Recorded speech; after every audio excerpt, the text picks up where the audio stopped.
Breaking today, growing fears of a constitutional crisis if King Charles goes ahead with a meeting with Prince Harry and Meghan Markle this weekend. That potential raised fascinatingly by Katie Nichols, the royal editor of Vanity Fair, who just so happens to be one of those journalists who Prince Harry tried to destroy in his Daily Mail court case, but now she, feeling emboldened for very good reason, believes that she probably has the information to destroy him. I mean, who genuinely now believes, after this week, that Prince Harry can remain a Councillor of State, signing off on laws? Who genuinely believes that Prince Harry can remain on the royal website? And who even genuinely believes that Prince Harry can remain in the line of succession? Not me. So, P. Diner, do you believe that this could end up resulting in a constitutional crisis? And that is one of the reasons why Prince William and Queen Camilla have been so keen to tell King Charles, like, just stay away. Don't miss a single update on the stories that actually matter. I'm breaking down the news every day, so make sure you subscribe to never miss a beat. Click that subscribe button right now. Absolutely. And I think part of the reason is, once again, Meghan and Harry are not at agreement with each other. And so she is still influencing the things that Harry is doing, which is a direct influence or, on the monarchy, because the king is still kind of supporting Harry. I think it's just not good. You have seen what they have done in the past. Learn from that. They have already put a lot of things out there that don't look good for the monarchy in terms of the allegations that Harry is trying to walk back now, around the racism and around things that, Meghan had complaints with. So as long as Meghan is still a part of the picture, you have to distance yourself from Harry, because nothing good is going to come from that. I mean, any leeway you give to Harry is going to pass over to Meghan, and then we know she has a vendetta. We know that she has reasons to not want to align the way the royals want them to align, because she wants to have her say. So that's just never going to be good. You're just asking for trouble, and I think it could be a direct reflection to the monarchy, when there is still this couple trying to dictate things for their own careers, their own futures. Yeah. Because we know that they've failed already. Well, indeed. Right? And P. Diner as well, there's also the reality this week that by coming into the country and by bringing Meghan and the children in, potentially, if we actually believe it, because we can't trust a thing they say, P. Diner. We've got to wait until we see it with our own eyes. But there is the argument, which is even being made by the mainstream media, by the way, because I'm going to show you Kate Mansi and Roy Anika of the Times and the Sunday Times, respectively, that by doing that, Harry has just completely undermined the argument that he has spent months making, that the country is too unsafe for his family. All right, aren't they, P. Diner? I mean, he absolutely has undermined his own argument. And this is why he went so hard to get the security, of course, because he has to bring them. And he's not... Can everyone... This is what frustrates me and infuriates me when I see this mainstream media coverage. He doesn't give a damn about King Charles. Can we just be honest about why he's bringing the children? He has to take them to... Well, if he is indeed bringing the children, he needs to try and take them to Althorpe to film for the documentary, which they want to put up to market for the 30th anniversary of Princess Diana's death. And being able to have some footage of that, even if it's only mobile phone footage, is significantly going to up the value. So can we please just stop talking about the fact that there's any type of altruistic element to it, P. Diner? The latest bombshells from Harry and Meghan that the Montecito Mafia and the rest of the media are desperate to hide. Subscribe right now for the real story with zero spin and zero censorship. I don't know, Dan. I think there is an emotional connection, I think, that Harry has with his children, to see his world, to see his life. I feel that Harry wants that, but I think he's being pulled back from that because of Meghan. She doesn't want to align with the royals anymore. And so Harry is doing what he has to do. I believe his obligation to trying to get this footage for the Diana documentary, but I also believe that Harry wants his children to have a life that includes what Harry knows and what is close to him and how he was brought up. And so he's trying to do that, but he can't really do it the way he wants to do it because of what Meghan is doing. Because I believe they're arguing behind the scenes. They don't want the same things. And this is why when we hear about the security and everything, it makes no sense because it's a lie, Dan. It's a complete lie. It is Meghan making these problems for Harry, and he looks like the idiot because we know there's no security threat. There's no problem. But I do believe Harry wants his children to have some connection with his father. I believe that.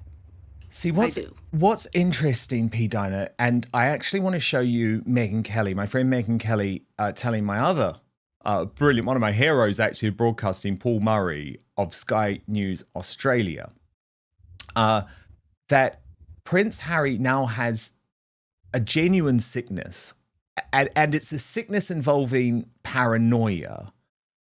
But what that means is that he is now trying to sue people just for telling the truth. She also blew apart his Princess Diana narrative, suggesting that he should back an organization like Mothers Against Drink Driving rather than trying to shut down the free press. P. Dinah, a lot to unpack there. But I found it really fascinating, actually. And I do always love Meghan Kelly's take on these things because she sometimes looks at them quite differently. And actually, she's fundamentally got a point, hasn't she? Prince Harry has always been trying to raise the wrong sense of awareness over his mother's death. I mean, if this really was just about his mother's death, then she's right. He would consider backing an anti-drink drive organization. He'd consider backing a campaign to make people wear seatbelts in cars. I mean, I don't say this lightly, P. Dinah. I know how much you adored her too. Princess Diana's death means I never get into a car without a seatbelt on now. I don't care how short the journey is. Her death changed that forever for me. And I will never forget it. You know, he has created a fantasy battle where he's a fantasy player. And unfortunately, there have been a lot of bad actors, P. Dinah, who have put this idea into his head. But at the end of the day, he's an adult. He's a grown adult. He's a man in his 40s. He's got to reposition now. He's got to move on. Yeah. And, you know, I think part of the reason why he does that is because he wants to align his mother's life with his wife's life. He wants to compare the two. So he wants to show that, well, my wife is having the same problems as my mother, but they're not. They're made up. You don't see paparazzi chasing Meghan like it was a Vespa. Okay, like they want to create the illusion of Meghan going through the same ills as his mother, and it's just not true. Yeah, go on and take on a drunk driver, mad, Mothers Against Drunk Drivers. That's where your focus should be. But see, that would make too much sense. That would be where you really would have to do the alignment.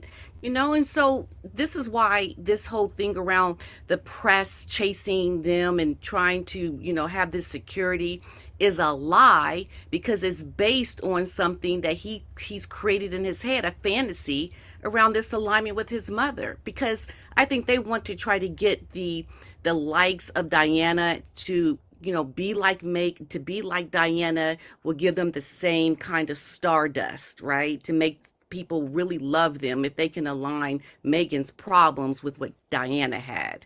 And it's just not true, right? So I could go on and on about that because I think that's why she went to complain about the royals, because Diana complained about the royals, but she was still pro-monarchy, right? But Meghan did it as well, thinking she was going to be like Diana, you know, and it completely backfired. So there's a lot of things that they're doing that is deceptive and it's not true. This is why it makes no sense, because it's a lie, you know? It is an absolute catastrophe unfolding for the monarchy.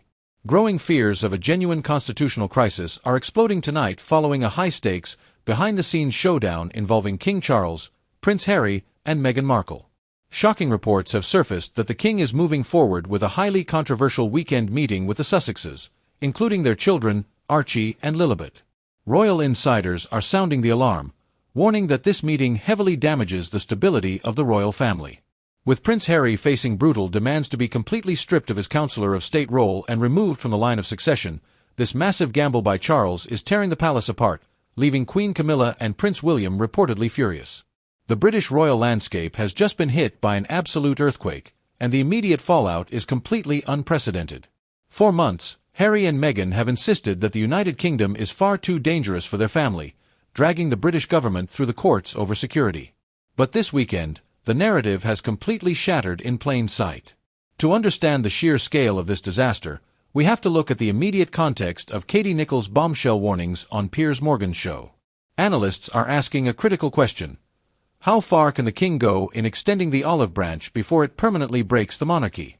King Charles has been incredibly generous in letting them retain their titles, but the public patience has run completely thin. Senior royals like Prince William and Queen Camilla have fiercely advised the king against this meeting, viewing it as a massive liability. They recognize that any leeway given to Harry immediately passes over to Meghan Markle, who commentators argue still holds an active vendetta against the institution. By forcing this weekend interaction, the Sussexes are effectively trying to dictate terms to a reigning monarch to salvage their own brand, creating an active constitutional headache for the palace men in grey suits. Now, how did Harry manage to completely paint himself into a corner this week? The answer lies in a stunning logistical contradiction that mainstream media analysts say utterly destroys his credibility. Much of Harry's global PR strategy has rested heavily on his intense legal battle for taxpayer-funded, armed security. He explicitly claimed his family could not return because the UK is a hostile environment. But by bringing Meghan, Archie, and Lilibet into the country this weekend without that requested armed protection, he has pulled off a breathtaking U-turn. The central pillar of his security lawsuit didn't just crack, it shattered. If the family can move around safely, attend engagements, and visit the king without incident, his entire legal crusade against the Home Office is exposed as a total fallacy. Totally. There was one other interesting moment of the week, P. Dinah, that I wanted to play you, because I've been saying for some time that Prince Harry is no longer hiding his breakdown. But the PR expert Jackie Vorse, she's the co-host of When Pop Culture Meets PR, told our friend Paula Frolic on her Paula Frolic Uncensored podcast that it's worrying that the people around Harry are unable to even hide anymore. That this very public breakdown, and she does use that word, and I think she's right to use that word, is happening and is actually getting worse rather than getting better. I found that really interesting too. P. Dinah, what do you make of that? Yeah, absolutely. Breakdown, problems in the marriage. There's fighting going on behind the scenes. Absolutely. It makes no sense to have all of this disorder and disarray of what we're doing, what we're not doing, all the security we need. And it's like, get a hold of yourself, handle yourself. Like, you are completely losing it right now. This is not that difficult, but they're making it that way because they've got problems behind the scenes that we don't see. And so the things that they're putting out there are chaotic. They don't make sense because they are completely losing it behind the scenes. That is exactly how I see it. What she said is exactly right. It's a complete breakdown of the marriage, of Harry's mental stability. Like, nothing's working out for them. How can it? I mean, you just have ulterior motives to do things that you want and you're not getting it. And so you're losing your minds. Your lives are completely falling apart. It's going to get worse and worse. The more they try to brand and get out there to do all these different things to make money, the worse it's going to get. They're a complete disaster, both of them, Harry and Meghan. And I believe because Harry's the one out there the majority of the time, a lot of this is actually coming from Meghan, that Harry's projecting out to everyone else, right? Yeah, it's crazy what's happening right now behind the scenes. But the collapse of his security narrative is only the beginning of the nightmare.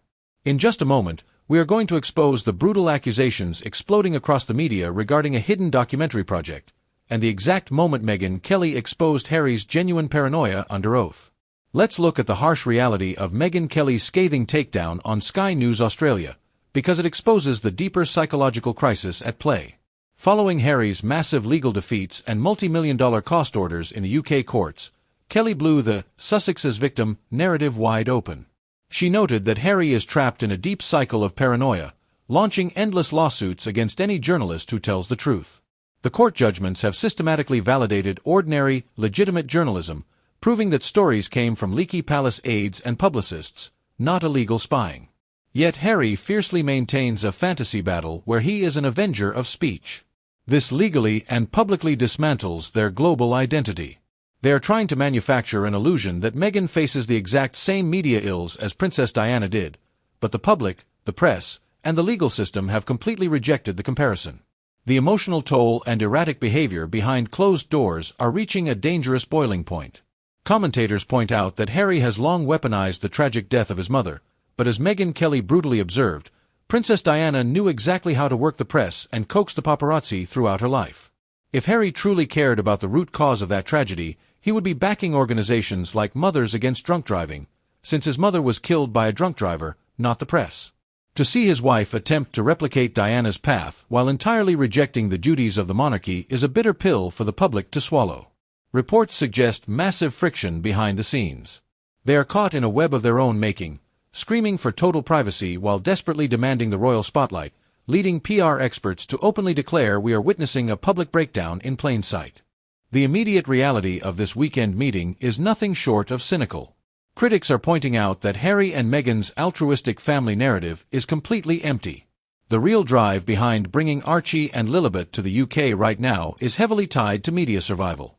With their lucrative Spotify and Netflix deals drying up or facing intense pressure, the couple desperately needs fresh, high-value content. Rumors are swirling that the children are being brought over to film mobile phone footage at Althorpe, the Spencer family estate, to market an upcoming commercial documentary for the 30th anniversary of Princess Diana's death. They are treating the royal family and their own children as a commercial toolbox, using the press on a whim when it suits their financial bottom line, while simultaneously suing the very institution that grants them relevancy. What makes this timing so explosive is that King Charles's desire to see his grandchildren is being actively exploited, creating a severe constitutional liability. Prince William and Queen Camilla remain firm, giving any leeway to the Sussexes risks dragging the crown through the mud of disaster tourism and commercial exploitation. While the king struggles with his personal desires as a grandfather, the palace apparatus feels entirely justified in keeping an ironclad distance. The Sussexes' strategy has completely backfired. By presenting an erratic, chaotic front, announcing travel, withdrawing over security, and leaking private family dynamics, they have entirely isolated themselves from the senior royals who represent the true future of the British monarchy. The lines are drawn, and the meeting with King Charles has pushed the royal family to the absolute brink. But now, I want to hear from you. Do you agree that King Charles is causing permanent damage to the monarchy by granting Harry and Meghan this meeting, or should he be allowed to see his grandchildren regardless of the political fallout? Is Harry's security argument completely dead in the water? Drop your thoughts in the comments section below. I'm jumping in right now to read your replies. Make sure to smash that like button if you enjoyed this breakdown, subscribe to the channel, and hit the notification bell so you never miss a breaking royal update.